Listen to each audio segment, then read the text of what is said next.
1, 2, yes. Welcome, ladies and gentlemen.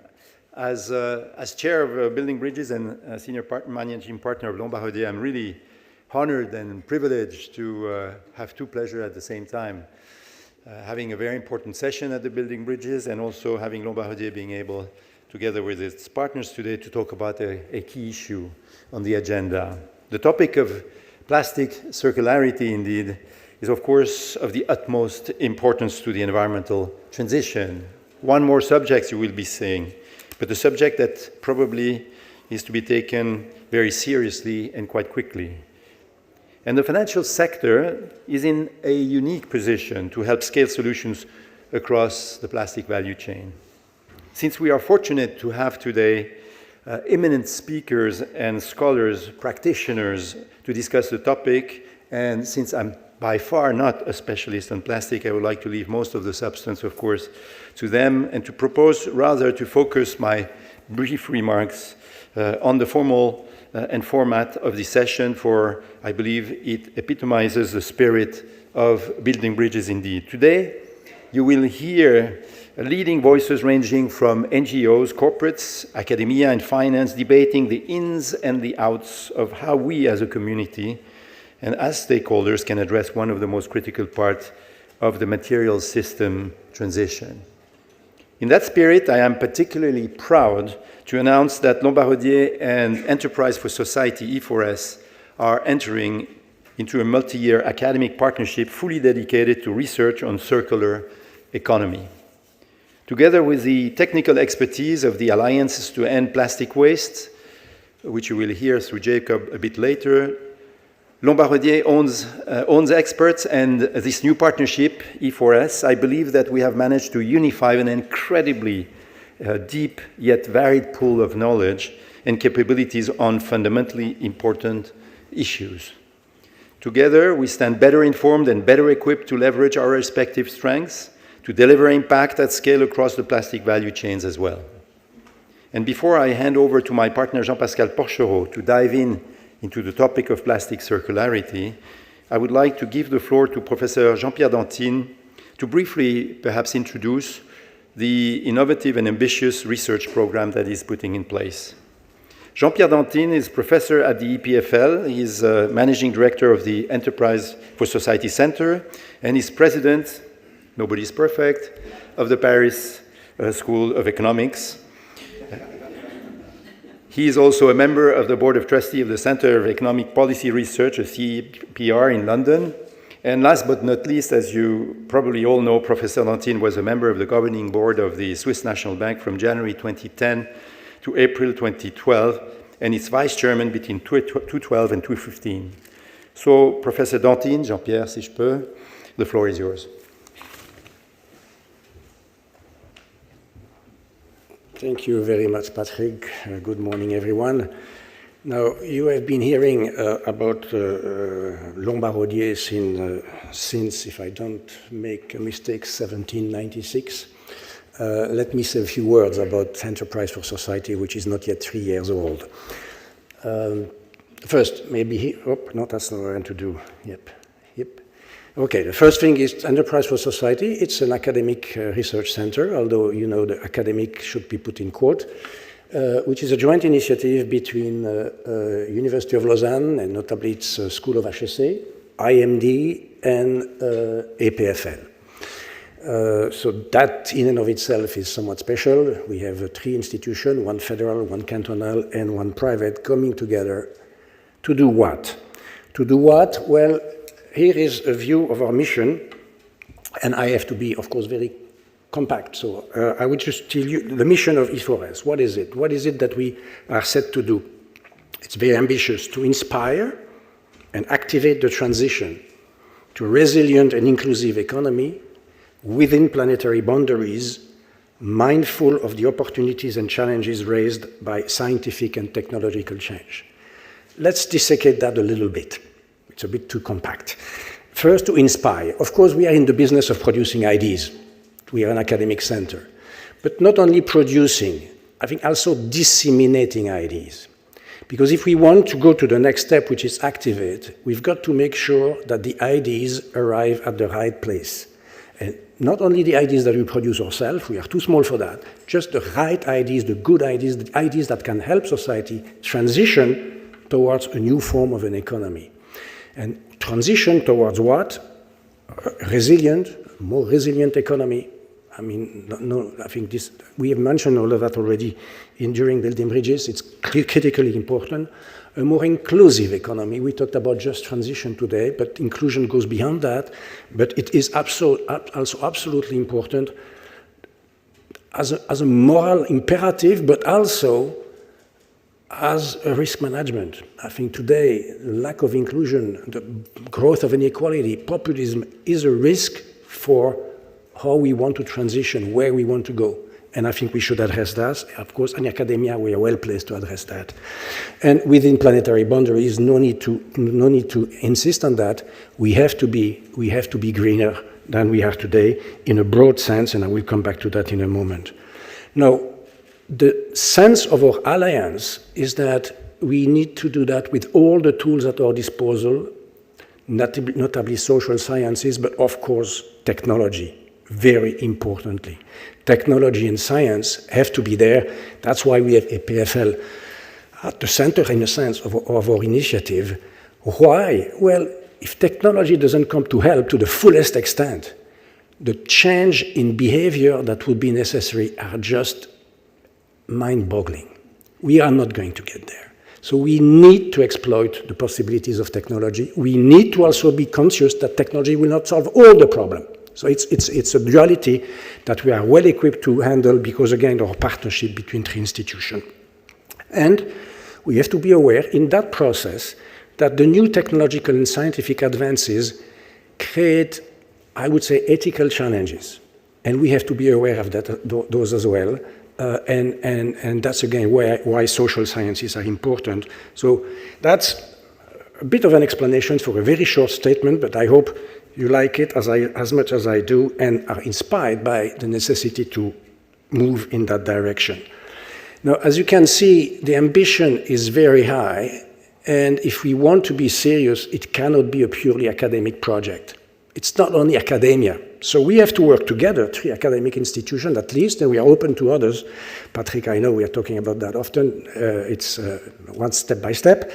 But more generally, a coalition of actors. So EPFL, UNIL, IMD, but also a coalition of actors. We need to really, I insisted on this, as we will see, maybe that our problem is largely a coordination problem. We cannot do it alone. Nobody can do it alone. We have to do it together. Academia and society, private sector and public sector, with the help of foundations. So we have to work together, and we are assembling a coalition of actors, which is described with a few logos here, which is, again, we are not yet 3 years old, and we are absolutely proud, delighted that today we have a new partner, an old partner, 1796 for our young institution, but we are absolutely proud to work with Lombardier on a very critical topic that we will talk about, which is circular economy. Before I get into the circularity issue, a few more words on E4S. We have 3 pillars. That's not a surprise: education, research, innovation. Okay, 3 pillars. The first pillar is we would like to train the next generation of leaders, and we have just launched a new master in sustainable management and technology. We are walking the talk here. Sustainability is critical. Management is important. We need to get the big actors of the economy with us, with technology. Okay, and it is a new form of MBA, if you want, where sustainability is transversal and where technology is a key part of the formation, the training of the future manager.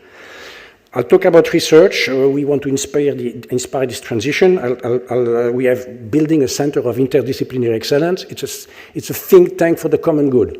We are working with applied research, and we are doing on all elements that are relevant for this transition.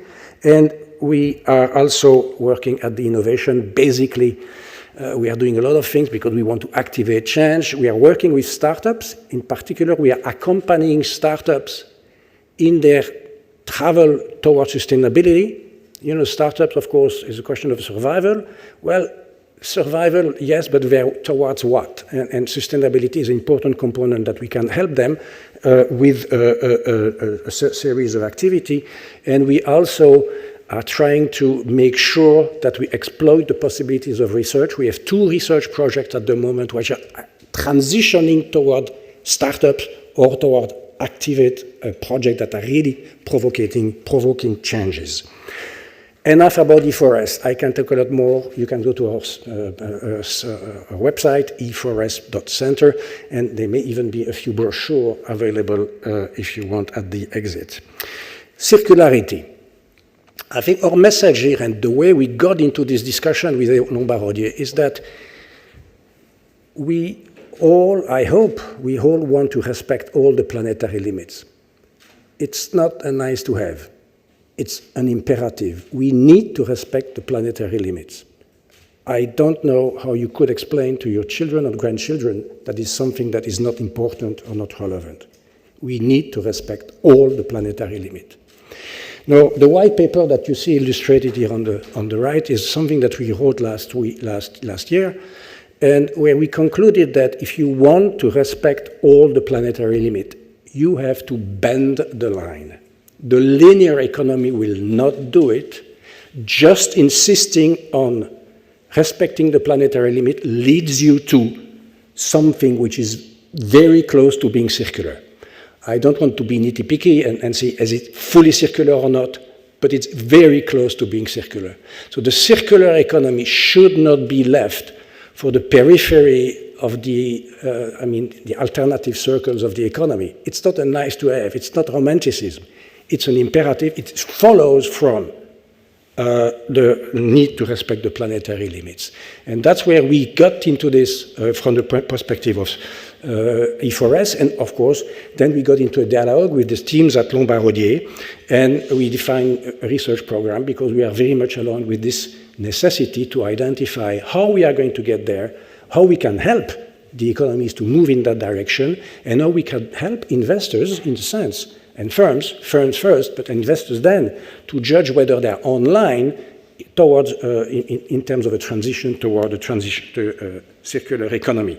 Just the last few words, the context, the environmental benefit of the circular economy are clear, but in which sector will the transition happen first?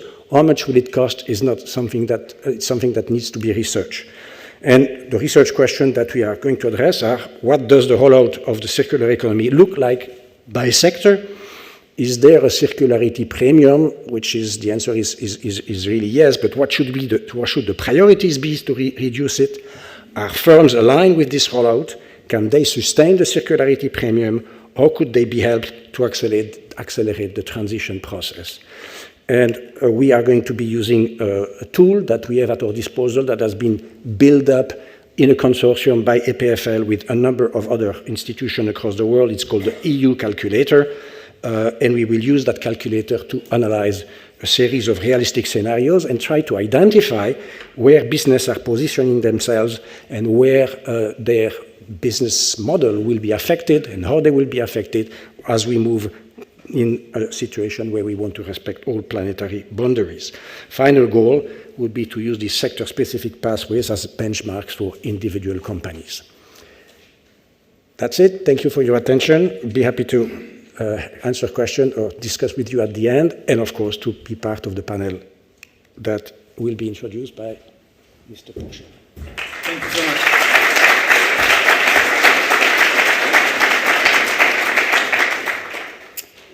Ladies and gentlemen, good morning. My name is Jean-Pascal Porchereau, and I'm responsible for the asset management business within Lombard-Odier. In the next 10 minutes or so, I would like to give you an investor perspective on plastic circularity. And then we'll open the panel. So a few months ago, we announced a partnership with the Alliance to End Plastic Waste to launch the first pure-play, large-scale private equity fund dedicated to plastic circularity. The NGO Pew Charitable Trust estimates that $1.2 trillion in total capital investments will be required between 2021 and 2040. Mobilizing substantial private capital will be required to achieve this objective. Investors will need to be convinced that plastic circularity is an attractive and exciting investment theme, and returns won't be compromised. At Lombardier, we believe that a profound economic transition is underway, moving from what we call a wild economy, which stands for wasteful, idle, lopsided, and dirty, to a click economy that is clean, lean, inclusive, and circular. This transformation will unfold through three main system changes, namely energy, land and oceans, and materials. And the pricing of externalities, in particular carbon through carbon markets, will act as a catalyst for change across these systems. Within materials, our growth model is increasingly being decoupled from primary materials extraction. We estimate that by 2030, we'll use 30% less primary materials. Within materials, you're going to see big impacts, but I think that four main sectors will be impacted, and the hard-to-abate sectors, namely steel, aluminum, cement, and plastic.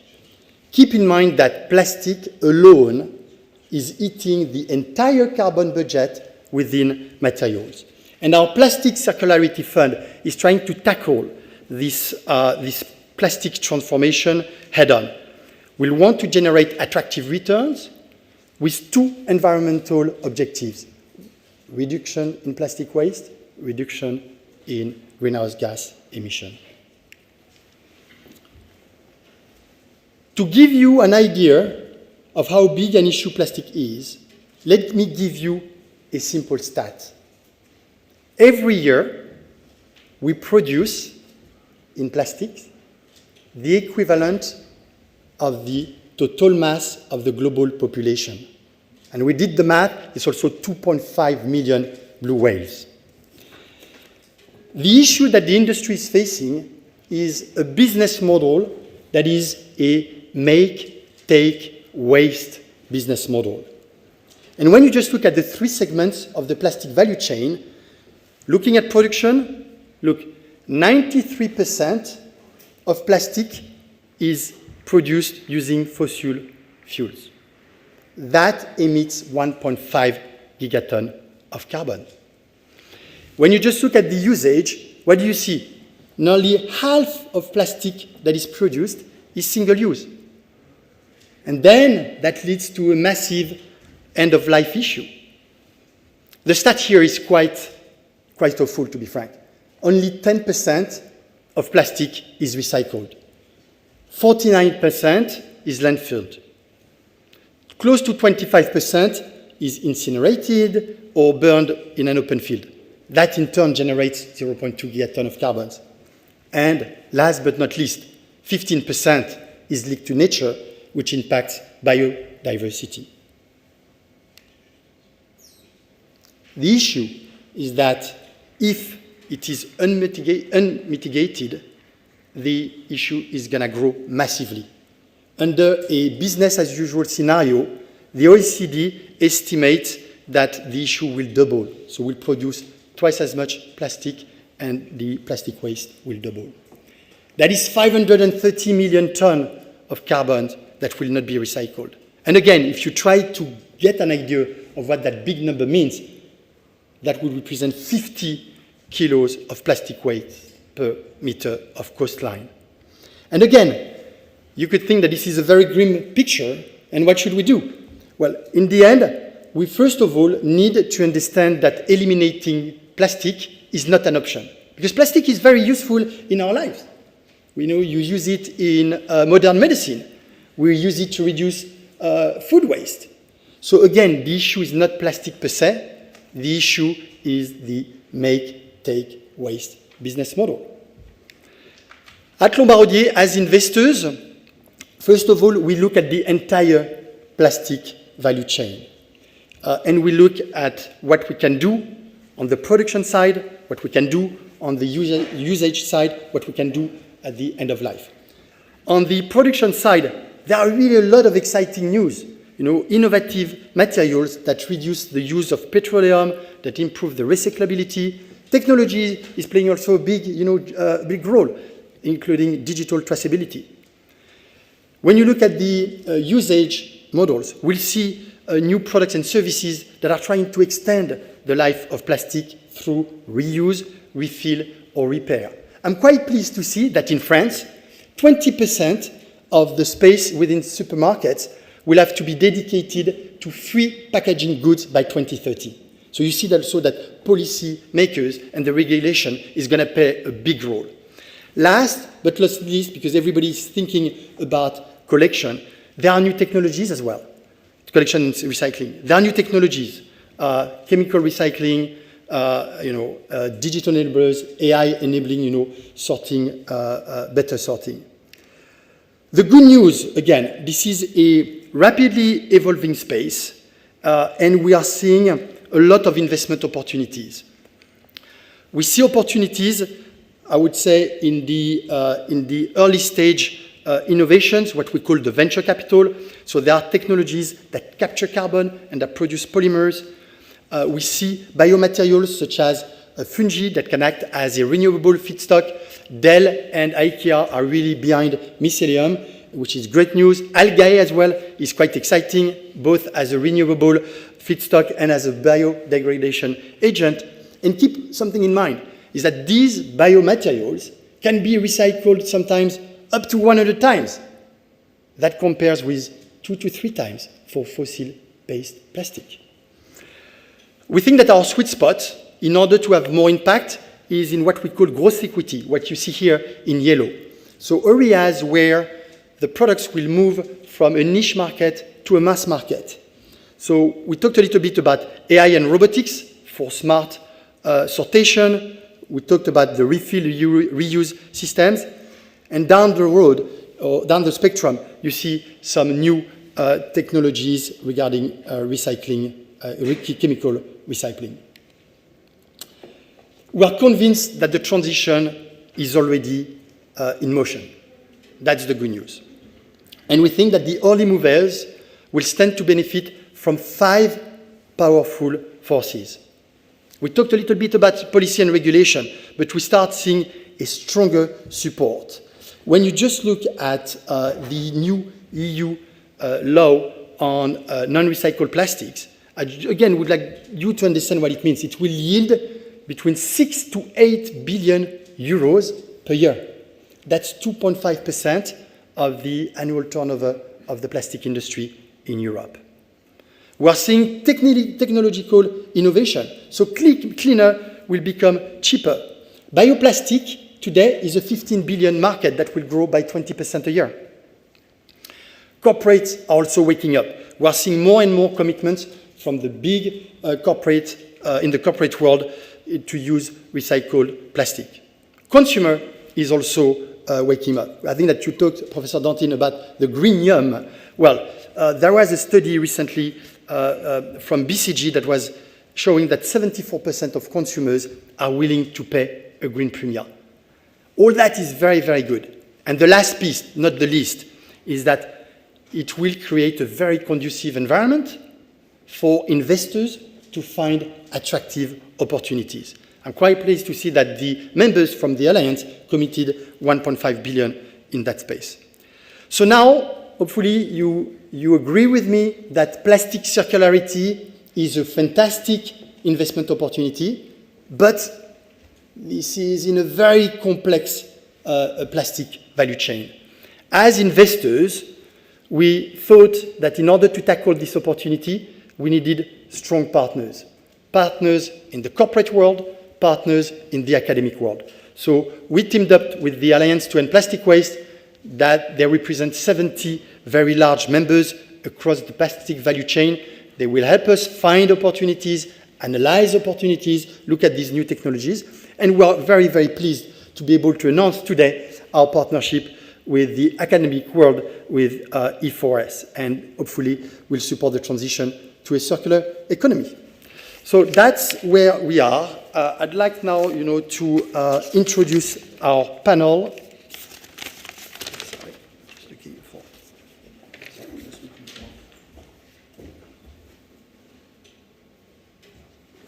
So let me just introduce our panel. Sorry. I just need my notes, apologies for that. So let me invite, first of all, Christine Hughes.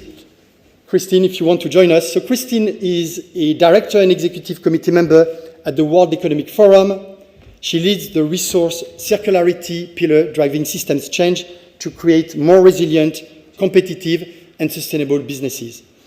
Prior to joining the WEF, Christine was director of and founder of Cranbrook International, a firm based in London focusing on sustainability, communication, stakeholder engagement, public affairs, and ESG.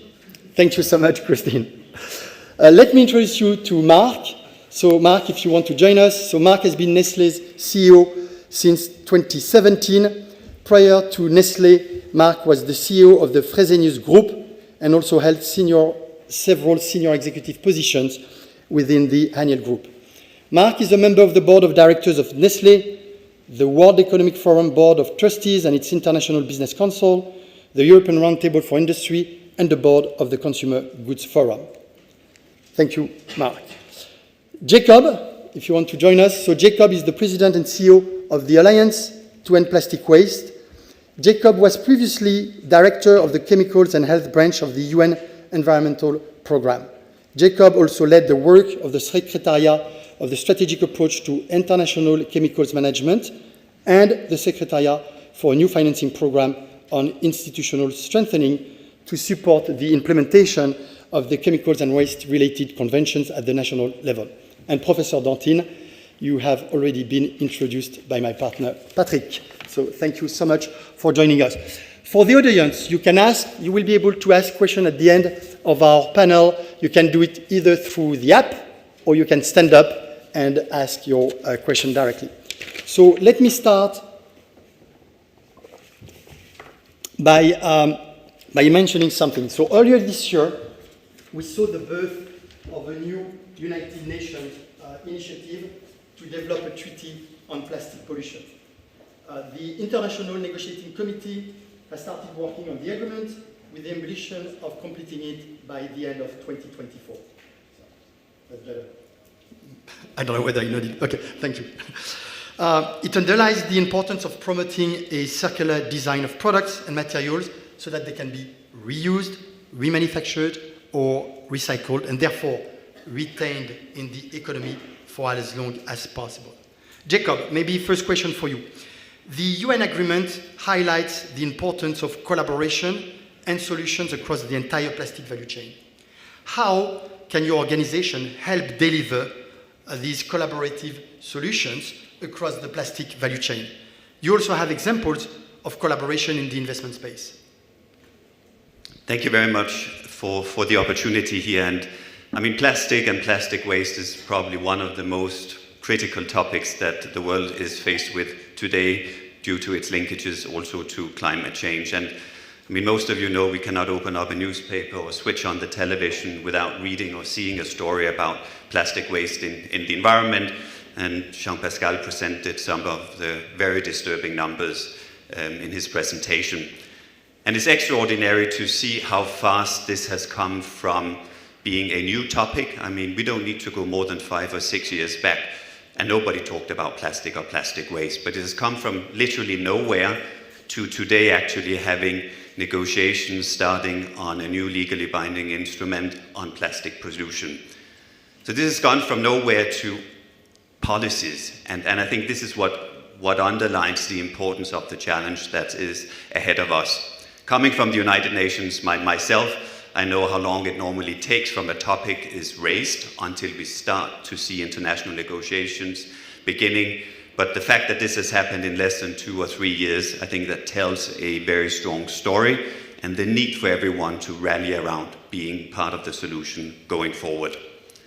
I think being part of the solution, and that's the challenge when we look at plastic waste, this is not a problem that can be solved by governments alone. This cannot be solved by a single company. This cannot be solved by academia or civil society, nor can it be solved by financial institutions. It's only really if we get all the actors around the table, and in particular in this case, I would say also the industry, recognizing that the industry has an opportunity and a possibility to be part of creating the solutions that will address this challenge. But we need to have industry rally around it together. Again, the chemicals and the resin producers, they can't fix it. The brands and retailers alone, they can't fix it. The waste management companies, they can't fix it either. But only if they come together really across the entire value chain are there opportunities for creating the type of solutions that needs to be seen. And this is really what has brought the Alliance to End Plastic Waste and to its creation. Only 3.5 years ago, in the beginning of 2019, a group of 27 companies, some of the largest companies in the world across the value chain, came together and said, we want to be part of the solution set here, recognizing that new solutions and innovation is required, but also financing. So from 27 companies, a bit more than 3 years ago, the Alliance now is 73 companies representing the resin producers, the brands and retailers, and the waste management companies and converters. And we are now in the space around how can we, through collaboration, working with governments and both at the national level and the local level, how can we help putting an end, on one hand, to plastic waste in the environment, but also to bringing the value that plastic contains back into the economy through circularity. So over our relatively short life of 3 years, I would say, we have now more than 50 projects underway in 30 countries. We are based in Singapore with our headquarters, recognizing that the majority of the plastic pollution that the world sees is happening in Southeast Asia. And the solution set we want to be part of is everything from basic infrastructure, recognizing that 3 billion people on this planet, they have no access to waste collection. So any waste, including plastic waste, from these households simply ends up in the environment. We need to stop that. So in the countries where we are working, and we are global of nature, but if we are looking at some of our larger scale programs, that's about infrastructure and waste collection. Putting in place bins in households, working with the families and the households in understanding the importance that we all play in waste management in terms of sorting. Getting the waste collected from the households and brought to a centralized sorting place, and separate what has value with what does not have value, and make sure what has value is brought back through proper recycling, whether that's plastic, newspaper, glass, aluminium, or anything else. If you're looking at numbers, and you threw out some quite alarming numbers around plastic production, the amount or very small amount that's actually being recycled today, the value of the plastic waste that goes lost today is estimated at somewhere between $80 and $120 billion on an annual basis. We may not be able to capture all of it, but we should be able to capture with the right collection systems and sorting systems and the right recycling systems in place. So we believe there's a huge opportunity for creating new solutions, and the Alliance is coming in here to be part of creating that, so develop the new solutions, deploy them, test them, and trial them out on the ground, de-risk them, and then working with financial institutions and investors in then taking them to scale. Again, we can't do it alone, you can't do it alone, individual companies cannot do it alone, but if we all come together and want to solve this problem, we believe that we can do it. Thank you, Jacob. And by the way, I would encourage our panelists to agree or disagree with what is said. But Christine, the Global Plastic Action Partnership goal is to enable collaboration between national governments and local partners. So again, all about collaboration to turn plastic circularity commitments into tangible, real actions. Could you tell us how you are doing this and what is your vision to scale up these actions globally? Yes, thank you. And thank you again for inviting me to be here. It's a really fantastic time, especially in light of what the former speakers have already mentioned around the global treaty or an international binding agreement to try to address plastic pollution. Building a little bit off of what Jacob said initially as well is the importance of collaboration. And so when we first created the Global Plastic Action Partnership, the idea was, thanks to the leadership of those like Nestle, coming together also with governments like the UK and Canada, is that very strong public-private commitment to addressing plastic pollution. So what we've done is we've taken a global set of approaches, and we really identified 3 pillars of action. And so the first is pulling the stakeholders together and running an analysis of who's out there working on the plastics pollution in various countries. For example, we went into Indonesia, where there was clearly already a lot of activity, but nobody was connecting the dots. So how do we actually bring the right players together to amplify for action and hopefully eventually impact? The second pillar is around analysis and insights. And so teaming up with Pew Charitable Trusts and Systemic, we've developed a national baseline assessment tool. This allows governments to have actual analysis and understanding of the data that you've shown in a lot of these charts this morning. So governments individually then know exactly what the plastic waste flow is in their country, and then through the development of action roadmaps, we then help them with a step-by-step approach to addressing that issue. And then the third is really what we're talking about today, which is finance. So what is it going to take then, once we've run that analysis, we have then an action roadmap, what will it take fundamentally from a funding perspective to implement the change?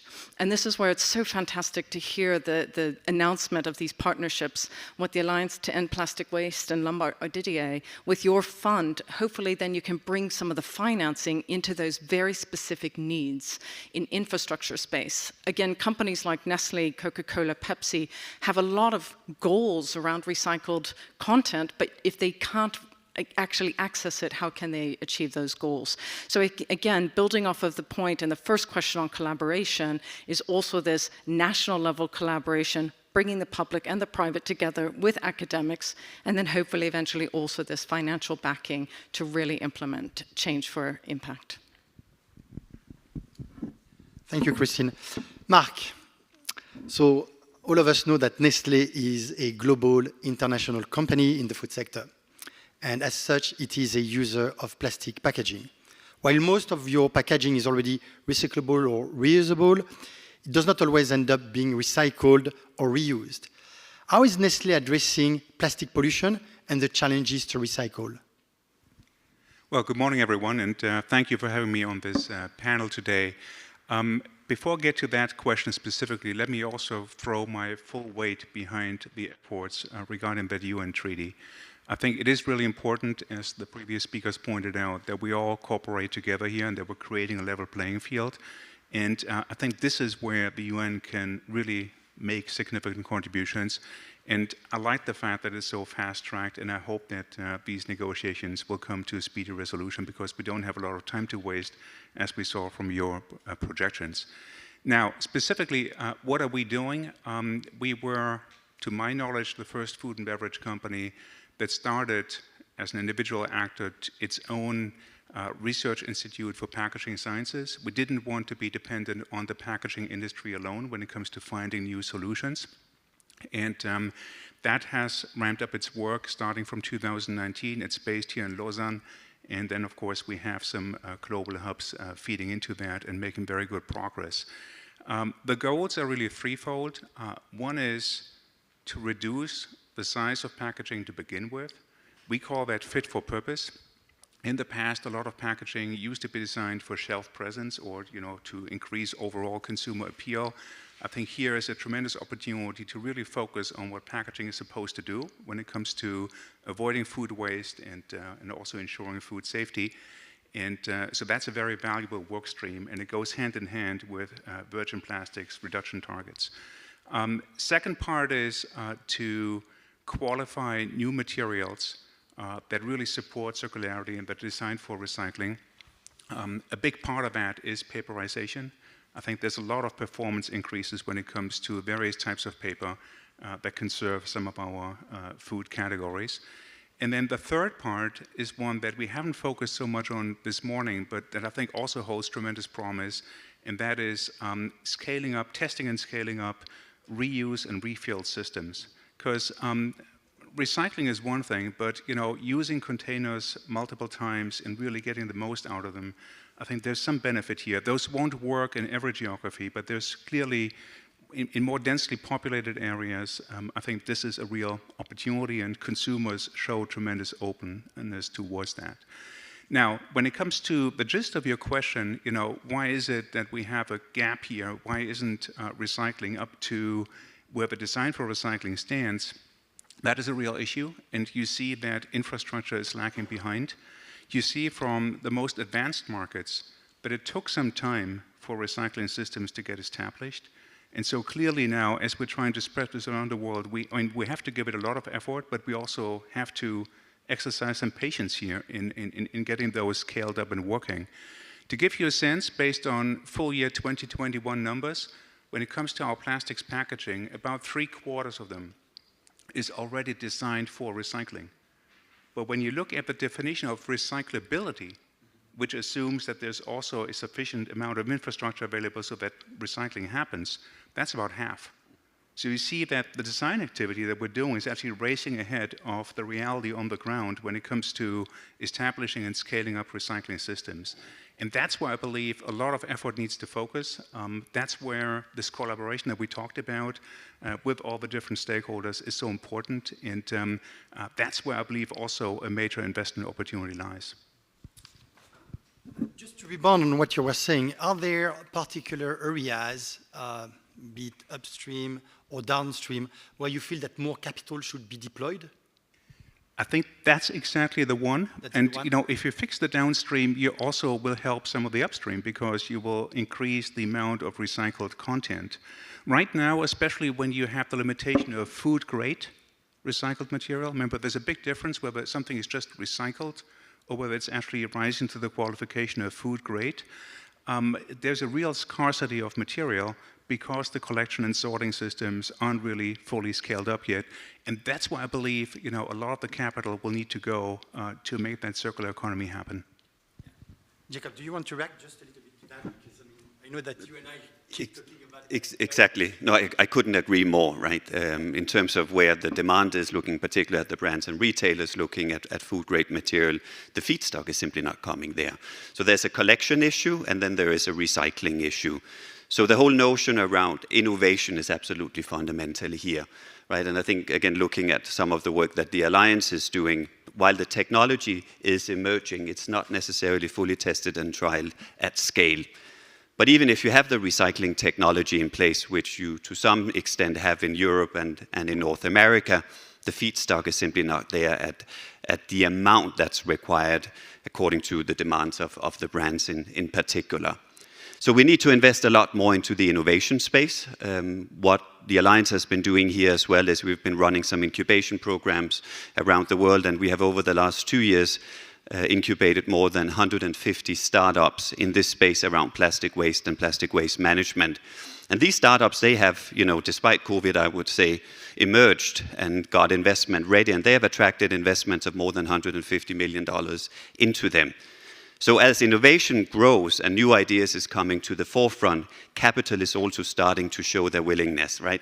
And it's that link between what's emerging and the capital that's on the market. If we can make that or close that gap, and that's part of the partnership between Lombardo-G and the Alliance to End Plastic Waste, then there is a great chance that we will speed up, I think, what we are doing, because it's not happening overnight, and at the same time, we're going to move to scale a lot faster.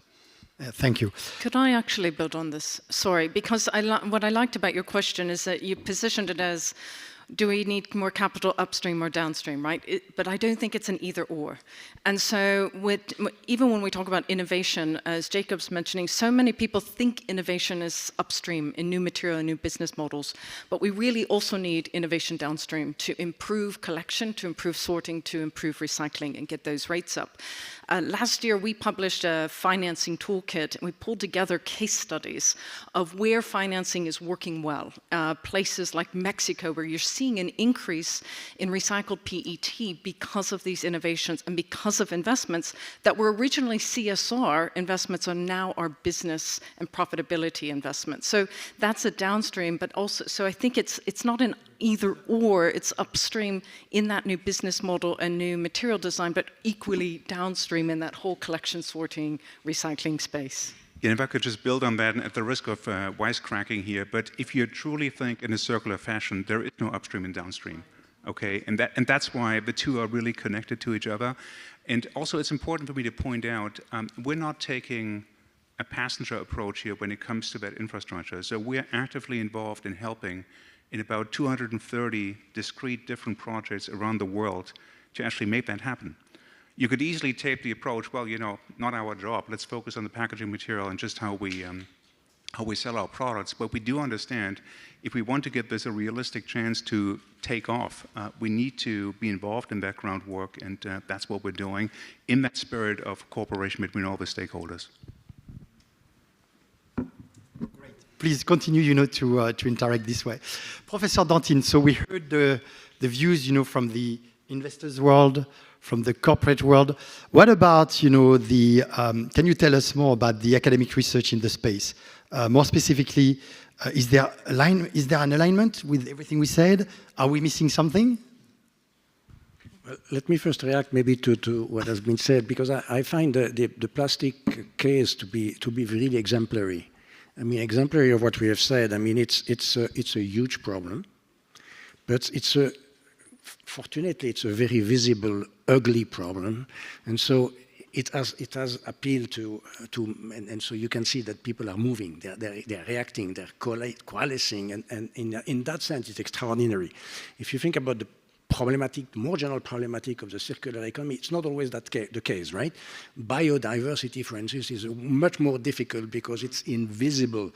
And so, and of course, we'll need to think about it in the same way. But so I think it's very nice to take plastic, and I'm not a specialist, I must say, but of this problematic, but what I'm hearing is extremely nice. You get into a cooperative situation at a multilateral level. And in fact, you also get this view north-south, which is another type of problem that we have heard about yesterday and that seemed to be extremely important. So that was my first reaction. The second reaction, what is it that we could do as academic, or is it as an academic that I react to this? I mean, I think we really want to continue and do a role in a sense in trying to think about the conditions cadre, as we say in French, because and that's where that goes back to the circular premium. You really would like to make sure that those who go in the virtuous route are not going to be handicapped financially vis-à-vis the others, and that requires thinking about the conditions cadre, thinking about regulation, and I think that's a role that we as external observer can play.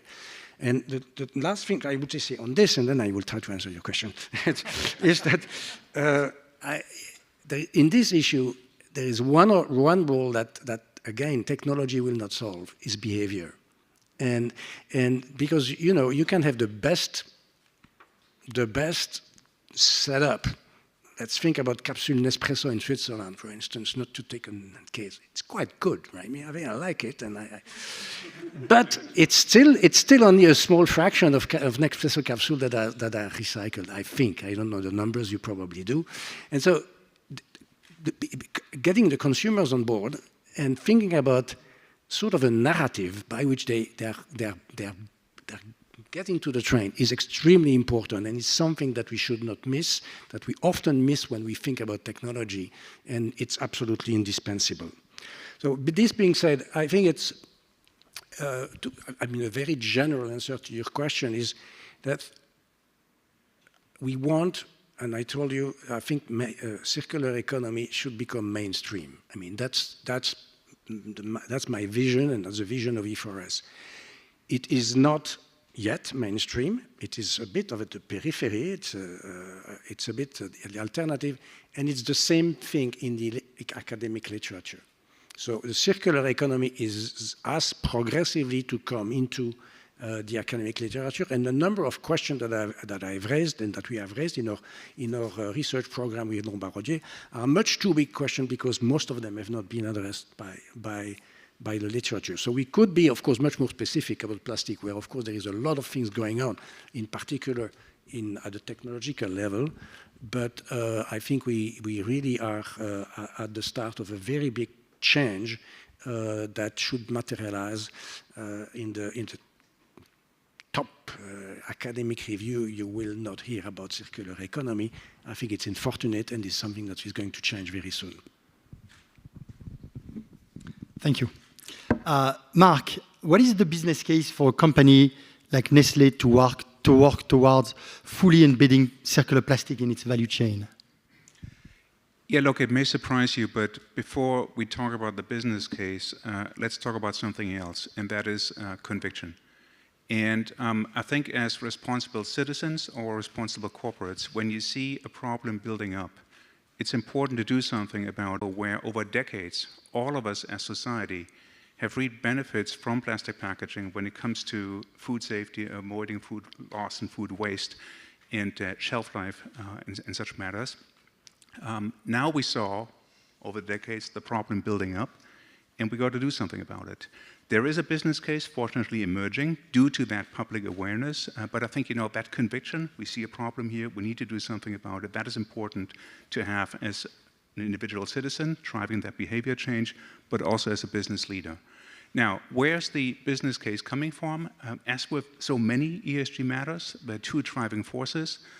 One is consumer behavior. Let's start with the consumer. I think consumer behavior is changing and consumer preference is changing.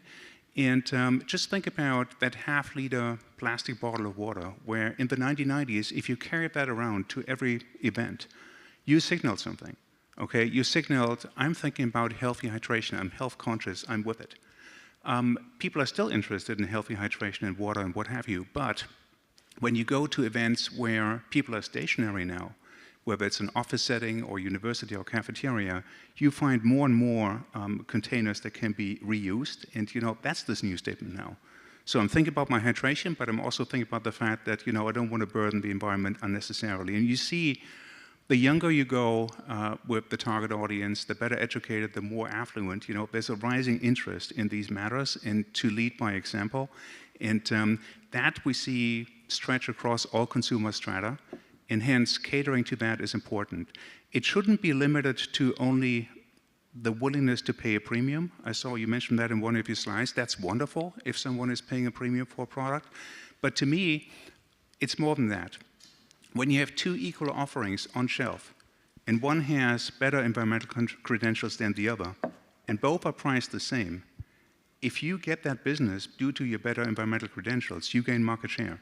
And so that's the same with so much forward-looking spend in other areas like R&D. So gaining market share, in addition to potentially capturing a premium, is a second strong, powerful driving force when it comes to the business case. And so to me, it's all part of future-proofing the business and not simply ignoring that problem. The second part is regulation. And I think this is also where the United Nations Treaty and then some of the national implementations will come in. As you mentioned in your slides, Europe being one of the leading geographies in that regard, the cost of doing nothing will go up because there's all sorts of plastics taxes and other fees and levies. And hence, again, different countries choose different routes, but if you simply do nothing and ignore it, if you compare, that business plan to one where you actually try to solve the problem, clearly the cost of doing nothing will go up. So between these two, the consumer preference and that rising cost of doing nothing, I think there is a clear business case emerging. And it's also important for me as a company that aside from the conviction that we work towards these business cases, because at the end of the day, we also have a responsibility to our constituents, our shareholders, and so underlying forward-looking investment with a solid investment case is important to us. This is where we shouldn't lose our nature. Let me just rebound on one topic that you mentioned, which is we talked about the greenium, and maybe for you, Professor Dantin, do you think that the premium paid by business and consumers for sustainable plastic solutions is going to persist over time? If not, how long do you think it will take for circular plastic to reach price parity with conventional ones? What's your view on that? Well, it's not independent of what we are doing. I mean, what you are doing, right? It clearly, basically, I mean, the goal must be that, I think the goal must be that there is no such premium. And the fundamental of that is simple. If something costs more in terms of resources for the planet, it must cost more to the consumer. That is the principle. Otherwise, the price system cannot work. Of course, that's why we talk about the CO2 tax, right? Mm-hmm. But there would be other tax, like extraction tax on minerals. But we have to be optimistic, at the same time realistic. We may not get there. As you know, the people in Switzerland didn't like the CO2 tax, and the ministers today say we are not going to go that route, which is, I think, totally wrong, but there are alternatives to do it. So we want to, I think the objective should be level playing field, at least. It should not be at a disadvantage if you're offering a better product in terms of this environmental content. And of course, then information might help. The willingness of consumer to pay a bit more and certainly to engage toward this product is very important. So that's why the narrative is also very important. So there are many things to do. So I think we must shoot in the direction of decreasing the circularity premium. But if you remember why it is there, the first reason why it's there is because prices are wrong. No CO2 tax, for instance. Then, of course, you are using the common good for free, which is totally absurd. But the other reason is that we have been so used to do something else that we have exploited all the economies of scale. In the plastic, I mean, the plastic are extremely cheap because we have exploited economies of scale. If we want to do otherwise, we have to learn to exploit these economies of scale, and in the transition, there is going to be a premium.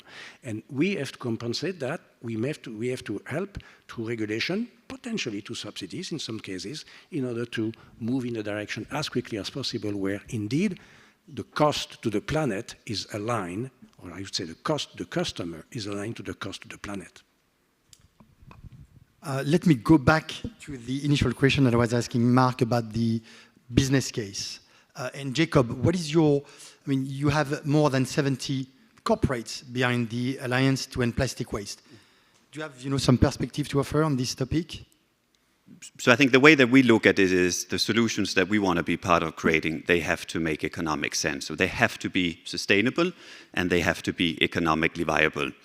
And since we're a little bit more in the waste space than the recycling space, I mean, traditionally waste management, particularly if we are looking at developing geographies, has not been a top priority for countries. That's why we have 3 billion people with no access to waste collection. It's not an area that has attracted a lot of resources from national budgets. So the transition is actually a lot harder than just saying we are going to put in waste infrastructure, because you have to ensure that that infrastructure in itself is economically viable afterwards. So from an alliance perspective, we are a grant provider and we are a loan provider, but we can't be there forever. So for us in developing the solutions, it's absolutely critical that the economic viability, and particularly around waste management, waste collection, sorting and recycling, is an integral part of the solutions that are being created. You mentioned earlier, this is an investment opportunity of $1.2 trillion, right? So if you want to attract capital into this one, there has to be profitability in it, or at least there has to be a return associated with it. So we have just launched a program in Indonesia, in the Malang Regency, that has 2.6 million inhabitants. We are investing from an alliance perspective $29 million into this project, which is going to provide waste infrastructure, so waste sorting, waste collection for 2.6 million people. It's going to prevent the leakage of 140,000 tons of waste into the environment every year, of which 50,000 tons will be plastic waste. But that grant is going to run out eventually. So the way that we are setting it up is we are looking at working with the national government and potentially in terms of subsidies. That can also be EPR. We are looking at how can the households take responsibility. It goes back to your point around education and participation by citizens. Right? Households also have to pay, including in those regions where resources potentially are very scarce, but at least a small amount to understand the importance and to have ownership around it. So part of making the economic model is also to ensure that there's household collection fees. And then ultimately, there is an income that's being generated from the recycled material. So the waste infrastructure system will be selling off all the plastic waste, all the paper, all the aluminium, and the glass as well, and there's going to be an income generated from that. So our expectation, at least around the economic modeling that we have made, and we are now running that program, we are building it up now, is that that will be economically viable. There will be a positive cash flow out of it, and there will be in the future investment opportunities for others then to scale it. So we're working, in addition with the private equity world, we're also working with development finance institutions, because they want to come in and they have billions of dollars sitting, I would say partly idle, ready to invest in infrastructure in developing regions, but often they're not willing to take the risk. Because if this has not been tested and trialed and somebody else has taken the risk, they don't want to go in, right? Or they are more hesitant, let me put it in that way, in going in, right?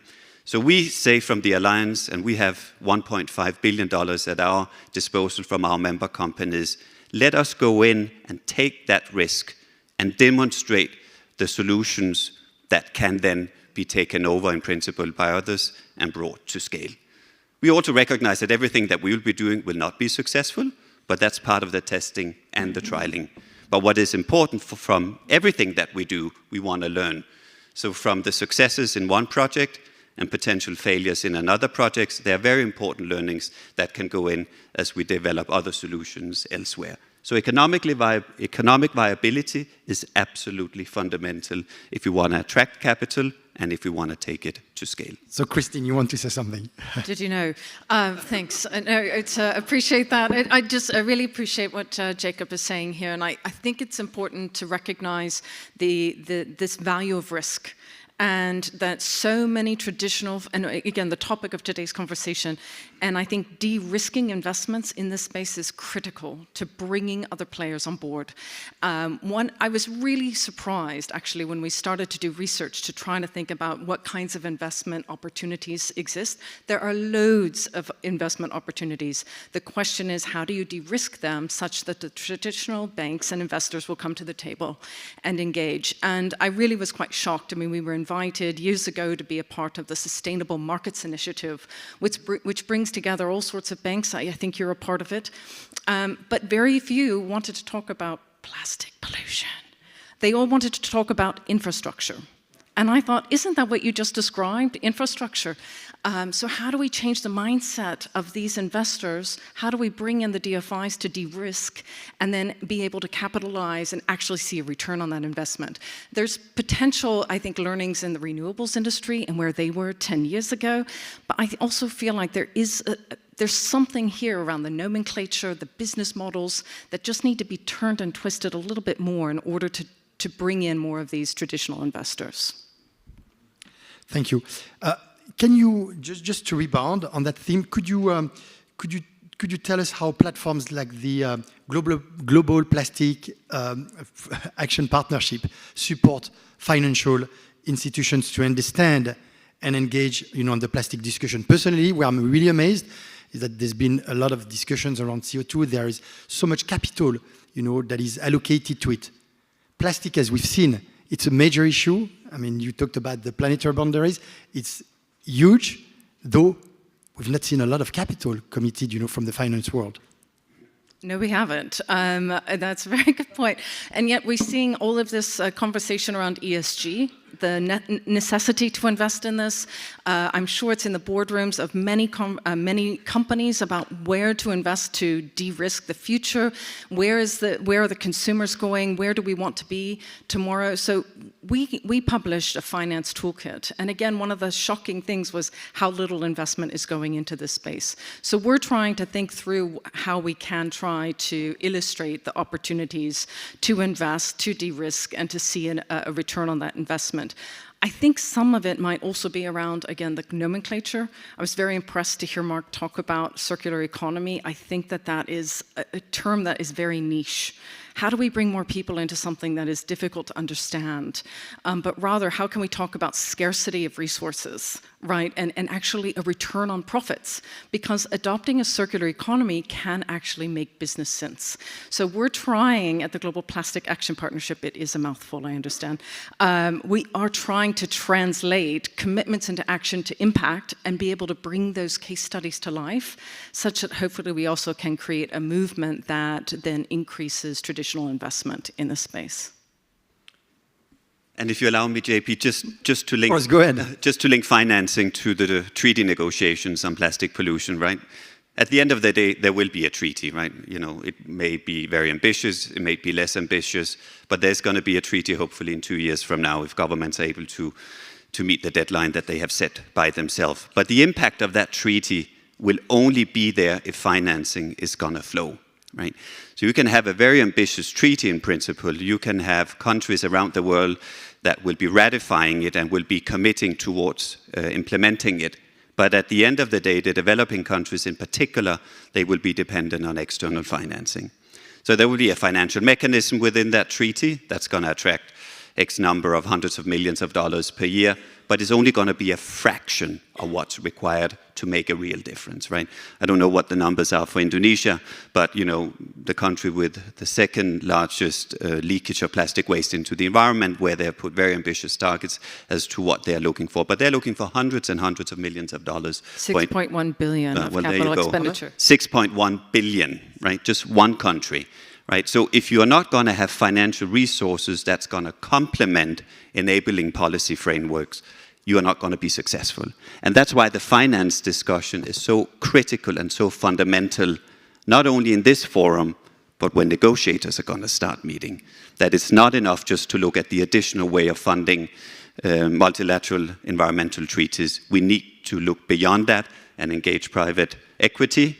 We need to work with venture capital, and above all, we need to work with development finance institutions in a very, very different way. So that's the best question, because everybody's reacting. Professor Dantin. Well, I just want to point a contradiction. I mean, if we want the returns that are normal for private equity to finance, I don't know, recycling project in Southeast Asia and I think we are not going to get it. So I think we have a real contradiction. We say we know that we, the North, have to help the South. We will, and we know that we need private capital. We cannot enough private capital, and we won't help enough the South if we insist on 15 to 20% rate of returns. So I think that's a reality. There may be potential solution. I think the potential solution is to think about how to activate the public money in a more efficient way that is being residual, bearing the residual risk, for instance. I think it's probably partly a question of size, that is making sure that we diversify much more than typical private institution manage to diversify. But there is some real thinking to be had here, because I see a huge contradiction in what we hear and what we say. Many thanks. So I just would like to make sure that we have enough time to let people ask questions. I already see one question here. No, actually two. We'll do it in this way. So please go ahead. Do we have a microphone? Thank you so much. Thank you. First of all, allow me to congratulate you on this wonderful initiative on plastics, which is a very has a long time coming topic. My name is Vera Lalchevska, and I'm a former member of government of a small country in the Balkans, which has a lot of problems with pollution and especially with plastics. And I have two questions that I think haven't been addressed. One is, I'm looking at things from the practical point of view, and there is a legal lacuna and there is a gap in the circular economy solution here. So the legal lacuna is that the treaty will be legally binding for the governments. However, those who are struggling with the problems are the local governments, not the national governments. So those mostly in governments, it's the local government that is responsible for collecting their waste. And those who have the money and who are polluting are not the local governments nor the national governments, neither the consumers, but they are the companies such as Nestle, right? Because in order for a consumer to buy it, they have to buy the product which has been packaged. So one question is, what would be the legally binding treaty, quote unquote, for the private companies who are producing the waste? And number two, what kind of solution is there, perhaps by the World Economic Forum or with the Alliance to End Plastic Waste, to have a system where it is the private companies, because let's face it, a small country such as mine has a budget which is one little fraction of Nestle, right?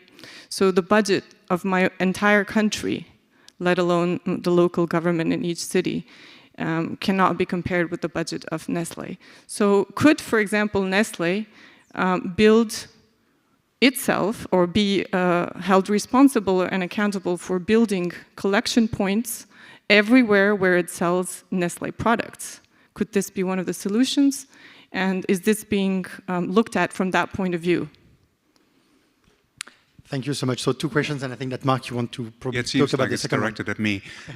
So, look, I think when you check out the reality of what EPR fees are today, they're already putting a lot of emphasis on the producer and basically assigning extended responsibility to the producer. And then who actually manages the infrastructure, who is actually running things, that's different. And I think in an economy that builds on the division of labor, if someone else is doing that, that's absolutely fine. It shouldn't have to be us all the time. As I mentioned, we're involved in 230 projects around the world doing that. But if someone else is doing it, as long as we contribute through our fees, I think that's workable too. And the UN treaty, where that comes in is, it creates a level playing field in the sense that governments that are signing up to this, that are part of this, are basically creating an environment where these payments can be raised in a fair and equitable way, where the level playing field is assured. And then, you know, with these payments, you can get that industry that helps the recyclability started. So to me, you know, whether we do it on our own or whether we actually help to pay for this and then someone else is doing it, and whether we try to contribute when it comes to compatibility issues and so forth, it shouldn't be just, you know, thrown on our lap. I think that's why we said earlier that everyone has to work together, and we're certainly contributing to the solution here through the fees that we're paying and through the research we're doing. So it has to happen with all of us together, and I think that's the spirit of the UN treaty. And as we said, I hope it's making fast progress. And then obviously we understand that after there's a UN treaty, there also needs to be national implementation, and that's why time is of the essence. Christine. Yeah, and thank you. I think you also mentioned the World Economic Forum. Part of what we're also doing through the Global Plastic Action Partnership, as I mentioned at the beginning, is this roadmap exercise to help governments understand policy and regulatory frameworks, both that attract investment, but also, as Mark mentioned, things like EPR, that then really try to focus on, then if you collect funds from an EPR, where can it go? Where should it go? Into collection, sorting, recycling at the local level.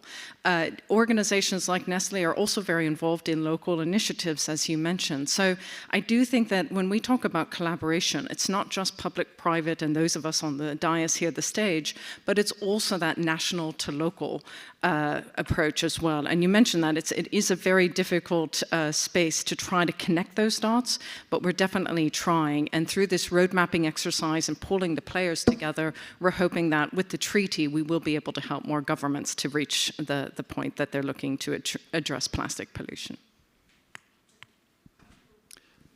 Jacob, did you want to maybe... Just to complement maybe, and I think going back to my very early point around this is a topic that has come to the forefront extremely fast, right? If you're looking at the renewable energy space, right, it took us, what, 10, 15, 20, 25 years to get to where we are today, right? Plastic, nobody talked about it 7 years ago. the fact that you have a panel in this forum talking about it, that shows the importance that's being attached to it. And I would say without policies being in place. So I think the industry is stepping up tremendously and very early in wanting to be part of that solution set out there, right? But to have the level playing field, which is what the treaty is going to give, is going to be very, very important. And there's no doubt that topics like EPR will be at the core of the negotiations as well. And there is probably a likelihood that it's going to find its way into the final text as well. I'm sorry, I just want to react. So countries are already implementing recycling. The problem is the finance on the one hand, and the fact of the matter is that if companies such as Nestle, and I don't want to point to Nestle, but for example, is there one solution to be collection points, such as back in the day when you bought a glass bottle, you had to return that same glass bottle, and you would get either money for it or you could buy another one. If you didn't return it, you couldn't. So that's one solution that private companies, where they're selling at all their selling points, they could do. I know that private companies have a reach in the very local markets, which even national governments do not have. So they do this in order to sell their products. If they can do it to sell their products, they can do it to collect their products. So look, some of the schemes that you're describing are already underway. And remember, it's not only the producer, it also has to involve the retailer at the time, because this is, again, there is not one single actor in this thing. This is all very, very much interconnected. And then especially around some of the potential reuse and refill systems, that kind of cooperation is happening. But at the end of the day, it's all about where do we get started? And to me, setting up a high-performant recycling infrastructure supported by proper fee funding and then, an investment case for all the actors involved there is no replacement for that. To simply point at one actor in the system to kind of say, thou shalt solve the problem, I think that alone will not get us very far. And that's the kind of mindset that you saw pretty unanimously here from the panel this morning. I just want to make sure that we have enough time to answer some of the questions that were asked through the app. Yes, so we got a handful of questions online, and they're grouped under consumer behavior, investment angle, and the north-south question, I would say.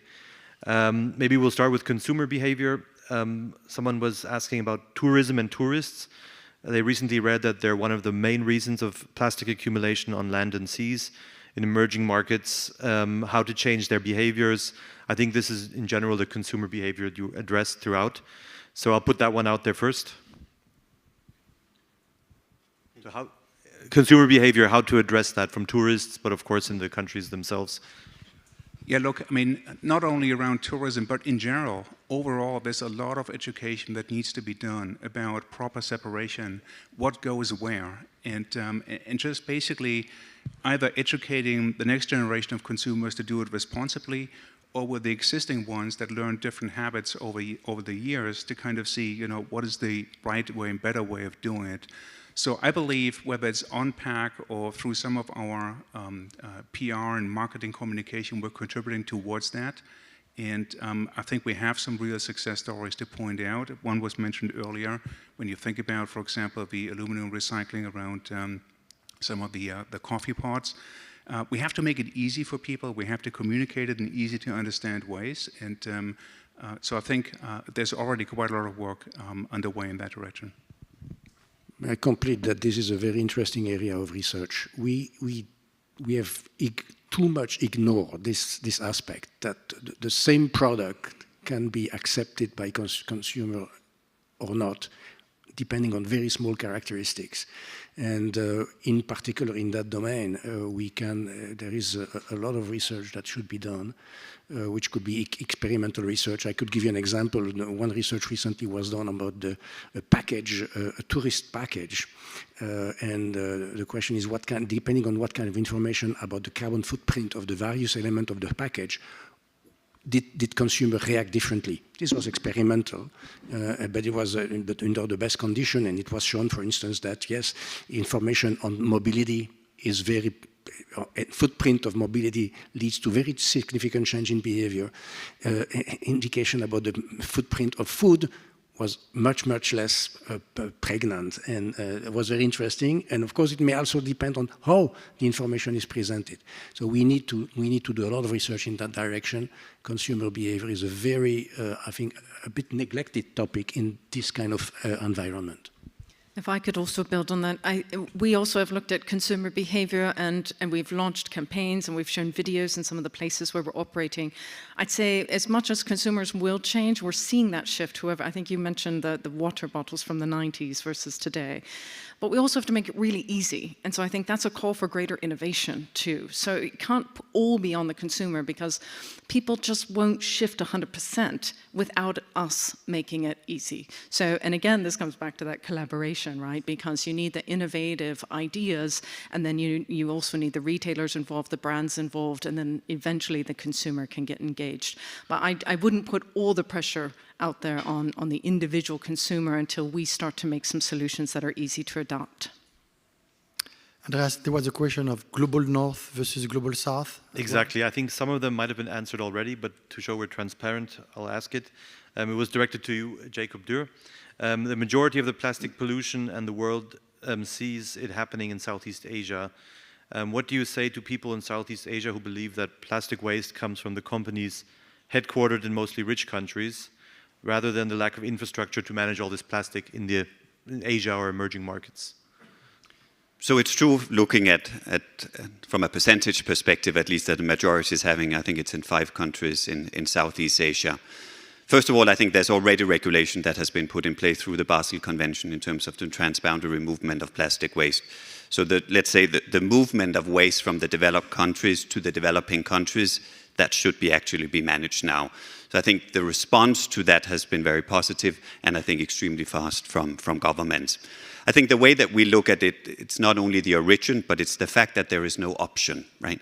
So if you are a household in one of the countries where there's no waste management infrastructure in place, the fact is that they don't have a place to go with their waste, right? There is no other place than the beach nearby, or the river, or the immediate environment where they sit. And going back to consumer behavior as well, I think we're all part of creating those options and alternatives so that we can make the change, right? It's not enough just to say you shouldn't do X, Y, and Z. You shouldn't put your waste out in the environment, or you should buy a packaging material that's different if there is nothing else, right?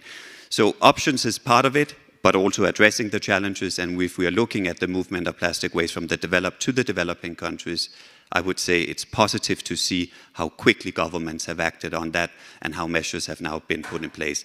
And there should be, in principle, there shouldn't be a movement any longer unless it's regulated. And that means there's something called a prior informed consent, where the receiving countries, they have to acknowledge what they're receiving according to those guidelines that, in principle, they're legally bound by.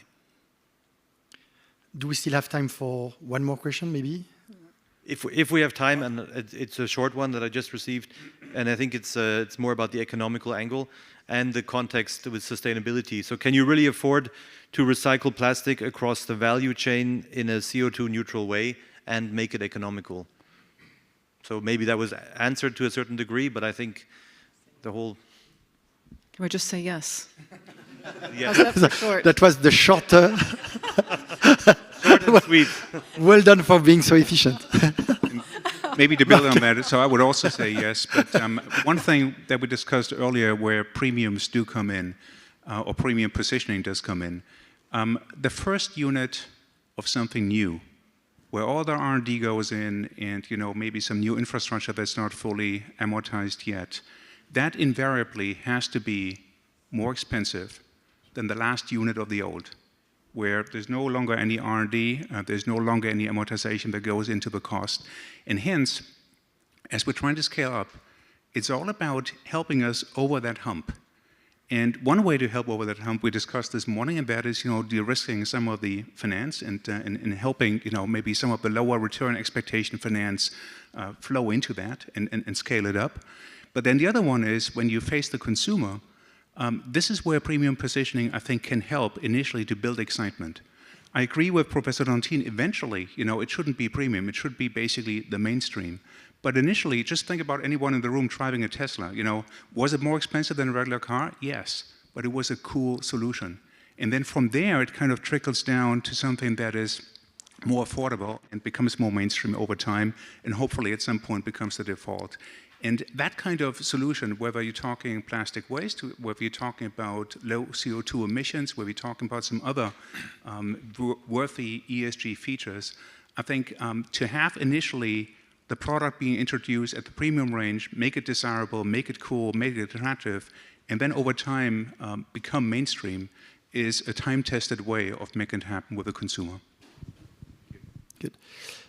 Maybe one more question. If you can get the microphone. Actually, two more questions, and then we'll need to conclude.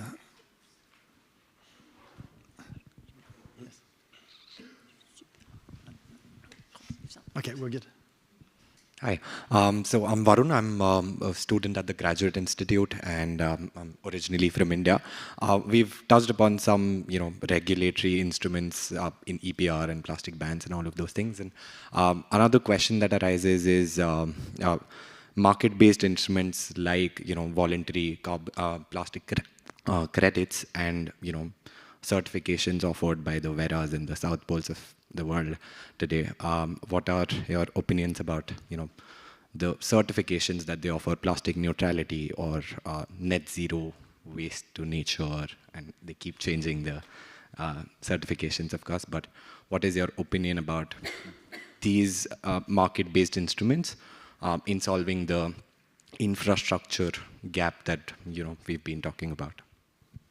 I think it's a great question, and there are a lot of different tools that we should look at. And so when you think about the regulatory frameworks, all sorts of those options that you just put on the table need to be considered.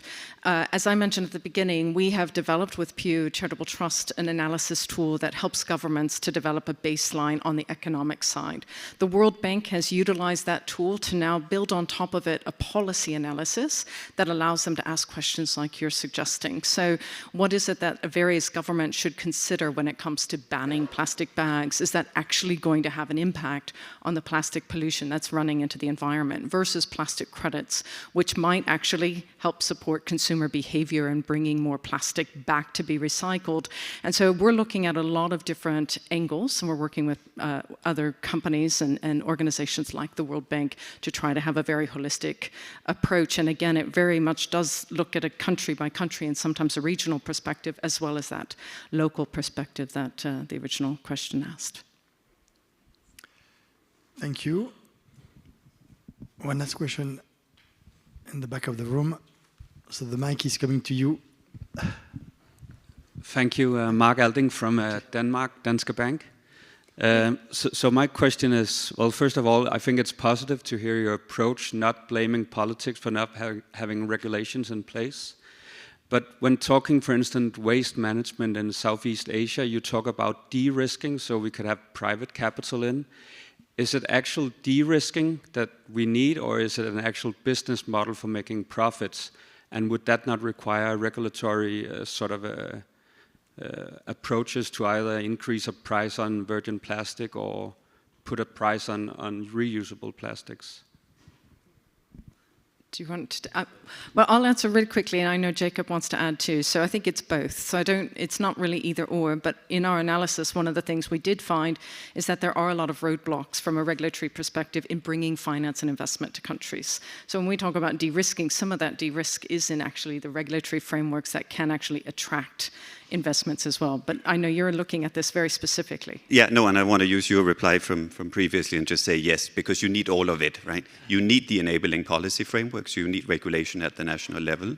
The de-risking, the way that we are using the word, is how do we demonstrate that it is economically viable, that it becomes that business model. And then you need to put a value on the waste, right? And that's where recycling is coming in, right? But right now, we don't have in many countries the policy framework. We don't have anyone who want to take that risk on through a grant or a cheap loan, nor do we have a sufficient, going back to your point around plastic credits, etc., a sufficiently high value on the waste that's being collected. and then ultimately being recycled and then sold off, right? So you need all of it. I just want to make sure you have time to ask the last question of today's panel. Hi, thank you for being here and for the presentation as well. I just wanted to ask something about microplastic, because we know the plastic usage is linked with the apparition of microplastic. We are aware of this issue nowadays, and how would you include this issue, which can be a problem for health, but not only that, but for health mostly, in this economic model? Thank you. Who wants to talk about microplastics? Maybe just a very high-level answer, and that is one area that we haven't focused on this morning that nonetheless needs a lot of attention, and that maybe would be the subject for another panel, is what are we doing about the legacy issue that has built up? Okay, so it's one thing to find solutions on a go-forward basis, but clearly when you look at the accumulation of waste that has already occurred, rather than just letting that sit there and grind down over time and become a major problem, I think this is another area of focus on what to do about that and whittle that down over time. So in the interest of time, let's leave it there. But that whole notion of legacy is one that shouldn't be ignored. Totally agree, yeah. So let me try to conclude, because it's 12:30 and I guess that all of you want to have lunch. But so conclude, I was just thinking about it, and I'm just going to use a few words, right? And it's quite amusing that they all start with a C, like my conclusion. So we talked about circularity, and what did we say? You said that it needs to become mainstream. You said that we should not look at it at downstream versus upstream.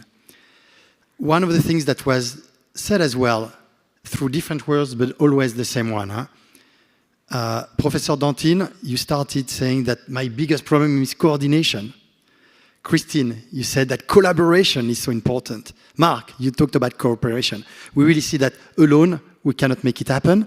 That goes back to the slide that I was using about these 5 forces. That is so important. You also said, Mark, that cost of doing nothing will go up. We need to act now. And I would like to finish with that word, conviction. You mentioned it, Mark, again. We are all convinced that the challenge is big, but we can do something about it if all these forces work together. And hopefully, in 10 years from now, we'll be very happy about the results. So I would like to thank again all the panelists for this very, very, very interesting panel that we had today. I'd like to thank the audience for their good questions, and I'd like to thank all the organizers to make it possible today. Thank you so much.